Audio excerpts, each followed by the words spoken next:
নমস্কার, আমি সহেলির গল্পে সবাইকে ওয়েলকাম। আজ আবার চলে এসেছি নতুন একটা গল্প নিয়ে। আজ স্কুলে টিচার্স ডে সেলিব্রেশন হলো। সামনেই সমস্ত স্টুডেন্টদের হাফ ইয়ারলি এক্সাম। আমাদের স্কুলে নয় কদিন পর থেকে, কিন্তু অন্যান্য স্কুলে সব হাফ ইয়ারলি এক্সাম স্টার্ট হয়ে গেছে। তাই স্কুলেও স্টুডেন্ট খুব কমই এসেছে। যারা এসেছে তারা আমাদের টিচারদের জন্য বেশ কিছু গিফটও এনেছে। আর আমরাও কিছু চকলেট, কিছু পড়াশোনার জিনিস যেমন পেন্সিল, ইরেজার, শার্পনার, এই সমস্ত জিনিসপত্র ওদেরকে দিয়েছিলাম। আর এই কেকটা স্কুলে কাটা হয়েছিল, সব টিচাররা মিলে কেটেছিলাম। এরা এতটাই ছোট যে নিজে হাতে খেতে সেরকম পারে না, তাই কেক কাটিংয়ের পর এদের খাইয়ে দিতে হয়েছিল। এই সেলিব্রেশনটা আমাদের স্কুলে হয়েছিল 4 সেপ্টেম্বর। 5 সেপ্টেম্বর একটা হলিডে আছে, তাই স্কুল ছুটি থাকবে, তাই অ্যাডভান্স আমরা স্কুলে সেলিব্রেশন করে নিয়েছিলাম। এটা তো গেল স্কুলের কথা। আজ 5 সেপ্টেম্বর টিচার্স ডে। আজ যেহেতু সবার স্কুল ছুটি, একটা ন্যাশনাল হলিডে পড়ে গেছে আজকের দিনে, তাই ঠিক করি আমরা আজকের দিনেই টিচার্স ডে সেলিব্রেশন করব। প্রথমে ভেবেছিলাম সবারই প্রায় এক্সাম চলছে, কেন এক একজন এক একটা স্কুলে পড়ে, তাই ভেবেছিলাম পরেই সেলিব্রেশনটা করব, কিন্তু এরা কেউই পরে সেলিব্রেশন করতে রাজি নয়। তাই আমি আর ম্যাম ঠিক করি এই দিনকেই টিচার্স ডেটা সেলিব্রেশন করব। কত গিফট এনেছিল ওরা আমাদের জন্য। এনেছিল ওদের নিজের হাতে তৈরি করা কিছু গ্রিটিংস কার্ড। তার ভেতরে ছিল সুন্দর লেখা কিছু কোটেশন।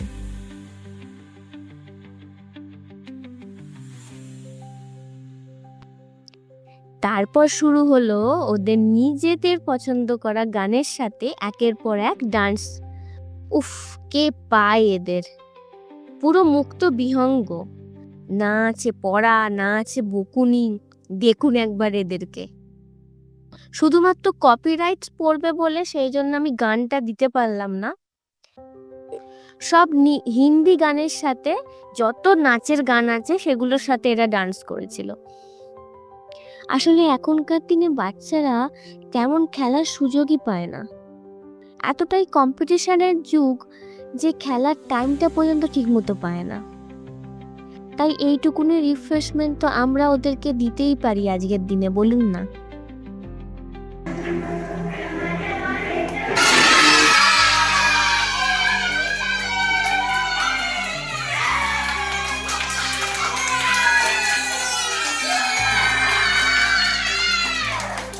দেখলেন একবার কেক কাটার সময় আনন্দটা? এই গলাটা কিন্তু পড়ার সময় ওদের বেরোয় না।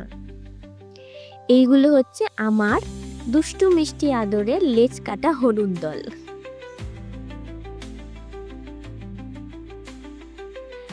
ম্যাম নিজেই এদের খাওয়া দাওয়ার অ্যারেঞ্জমেন্ট করেছিল।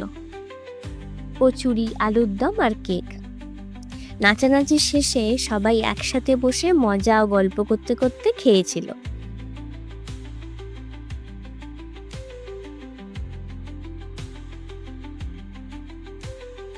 আর আমি আমার স্টুডেন্টদের সবাইকে রিটার্ন গিফট হিসেবে দিয়েছিলাম একটা করে পেন্সিল পাউচ, তার সাথে ছিল একটা করে পেন্সিল, ইরেজার আর শার্পনার।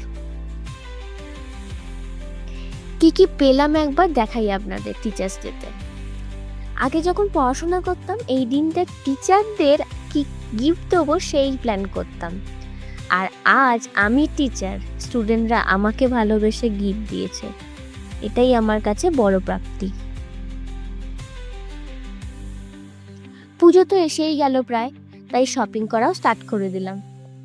সন্ধেবেলাতে আমি, মা আর অভি যাই শ্রীনিকেতনে শাড়ি কিনতে। দেখুন, যাব, দেখব, নেব আর চলে আসবো, এইভাবে তো আর শাড়ি কেনা যায় না, তাই হাতে কিছুটা টাইম নেই আমরা গেছিলাম শপিং করতে।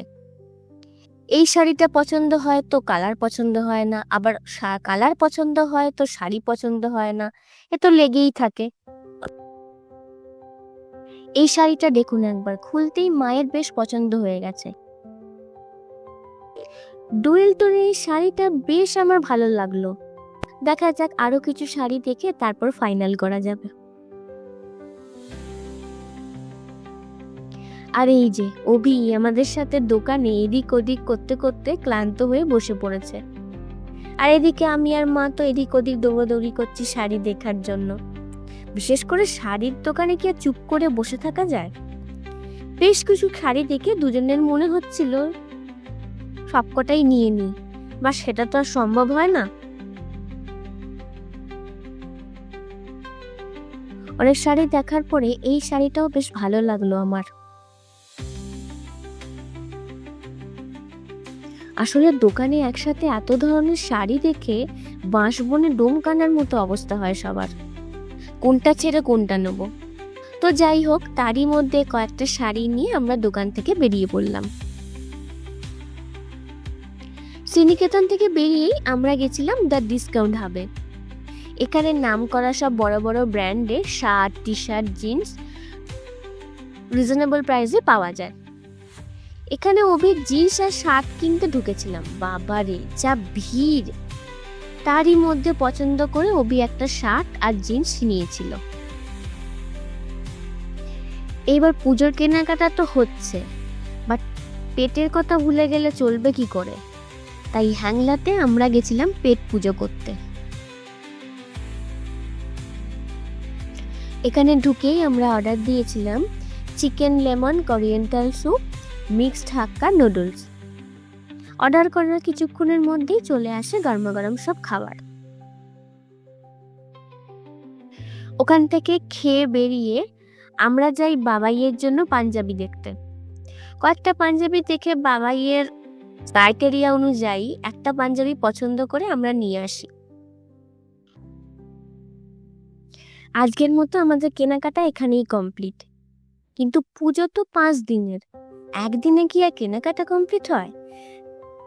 আমাদের আরেকটা ভিডিওতে আমি দেখাবো পুজোতে কি কি হলো আমার। আর আমার গল্পগুলো আপনাদের ভালো লাগলে অবশ্যই সাবস্ক্রাইব করে দেবেন, আর বেল আইকনটা অবশ্যই ক্লিক করে দেবেন। সাথে লাইক আর কমেন্ট করতে ভুলবেন না কিন্তু। আজ তাহলে গল্প এই পর্যন্তই, আবার আসবো অন্য কোনো গল্প নিয়ে। সবাই ভালো থাকবেন, নমস্কার।